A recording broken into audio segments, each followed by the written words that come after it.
رسول کریم صلی اللہ علیہ وآلہ وسلم نے ارشاد فرمایا، میں تمہیں ایسی عبادت نہ بتاؤں کہ جس کو کرنا بہت ہی آسان ہے اور بدن پر وہ بوجھل نہیں ہے، بدن پر وہ ہلکی ہے۔ عبادتوں میں مشقت تو اٹھانا پڑتی ہے۔ آپ نماز پڑھنا چاہیں گے تو آپ کو وضو کرنا پڑے گا، ٹھنڈے پانی سے چل کے مسجد جانا پڑے گا، رکوع و سجود ہوں گے۔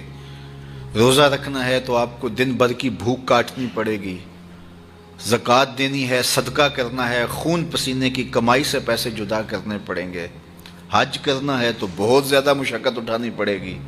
جتنے بھی اعمال ہیں خیر کے، اچھائی کے، ان میں بہت زیادہ مشقت اٹھانا پڑتی ہے۔ یہ طالب علم یہاں پڑھ رہے ہیں، 8 سال کا چلہ کاٹ رہے ہیں، معلمین پڑھا رہے ہیں، صبح تہجد سے اٹھتے ہیں اور شام تک ایک وظیفے میں لگے ہیں، علماء ہیں، کام کر رہے ہیں، بہت سارے لوگ، کتنے مشقت والے کام ہیں، تب اللہ کی رضا جا کے نصیب ہوتی ہے۔ لیکن میرے حضور نے فرمایا تمہیں ایک ایسا عمل نہ بتا دوں جس میں بدن بھی نہیں تھکتا اور ہے بھی بڑا آسان؟ اللہ اکبر! فرمایا وہ عمل کون سا ہے؟ الصمت و حسن الخلق، خاموشی اور اچھے اخلاق۔ زیادہ بولنے سے بہتر ہے خاموش رہو، خاموشی میں نجات بھی ہے، ثواب بھی ہے۔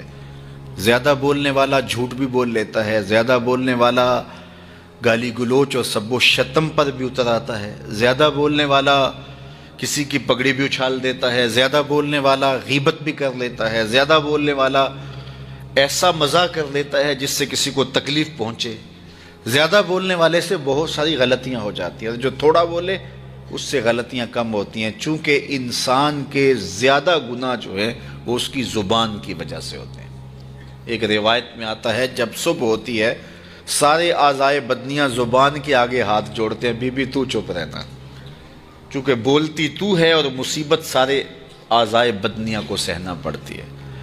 تو یہ زبان جو ہے اس کی وجہ سے زیادہ گناہ ہوتے ہیں، یا زبان کی وجہ سے، یا انسان کی عصمت کا جوہر جب لٹتا ہے تو پھر اس کے پلے کچھ نہیں رہتا۔ اس لیے میرے حضور نے ارشاد فرمایا، جو تمہاری 2 ٹانگوں کے درمیان اور جو 2 جبڑوں کے درمیان زبان، ان دونوں کی مجھے تم ضمانت دے دو، میں محمد تمہیں جنت کی ضمانت دے دیتا ہوں۔ تو فرمایا کہ میں تمہیں ایسا عمل نہ بتا دوں کہ جو بہت ہی آسان ہے، اور وہ کیا ہے؟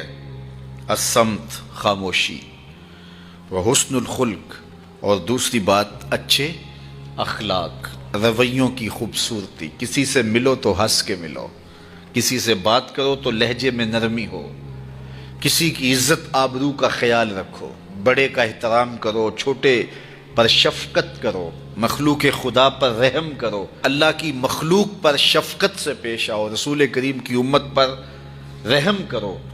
تو یہ ایسا عمل ہے جس پر کوئی مل بھی نہیں لگتا، قیمت بھی نہیں لگتی، بدن بھی نہیں تھکتا، لیکن نامہ اعمال نیکیوں سے بھر جاتا ہے۔ قیامت کے دن نامہ اعمال پر سب سے وزنی جو عمل ہوگا وہ حسن خلق ہوگا۔ حضور نے فرمایا کہ بیہودگی اور فحش کلام کرنا، یہ سب کچھ جو ہے، تو فرمایا یہ اسلام میں سے نہیں ہے، اور بہترین اسلام وہ ہے جس میں خلق اچھے ہوں۔ حضور نے ارشاد فرمایا کہ جو حسن خلق ہے یہ گناہوں کو اس طرح مٹا دیتا ہے جس طرح جو مصفہ پانی ہوتا ہے، اچھا پانی ہوتا ہے، وہ بدن سے میل کچیل اتار دیتا ہے، اور جو برے اخلاق ہیں وہ عمل کو اس طرح فاسد اور ضائع کر دیتے ہیں جس طرح شہد کے اندر سرکہ ڈال دیا جائے تو شہد صحیح نہیں رہتا۔ تو عمل اچھے ہیں لیکن بدخلقی ان اعمال کی بربادی کا سبب اور ذریعہ بن جاتی ہے۔ اللہ جل شانہ ہمیں معاملات کے اندر خوبصورتیاں نصیب فرمائے، رفق، نرمی نصیب کرے، معاف کر دینے کی توفیق نصیب کرے۔ رزق کمانے کے جو مقاصد ہیں وہ بہت سارے ہو سکتے ہیں، لیکن شریعت میں کاروبار کرنے کے، رزق روزی کمانے کے بنیادی مقاصد 3 ہیں۔ پہلا مقصد اپنے آپ کو سوال سے بچانا.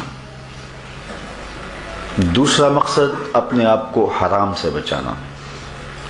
تیسرا مقصد اپنی اولاد کی کفالت کرنا. یہ بنیادی مقاصد ہیں جن کے لیے رزق کمانا، روزی کمانا ہمارے اوپر لازم ہو جاتا ہے.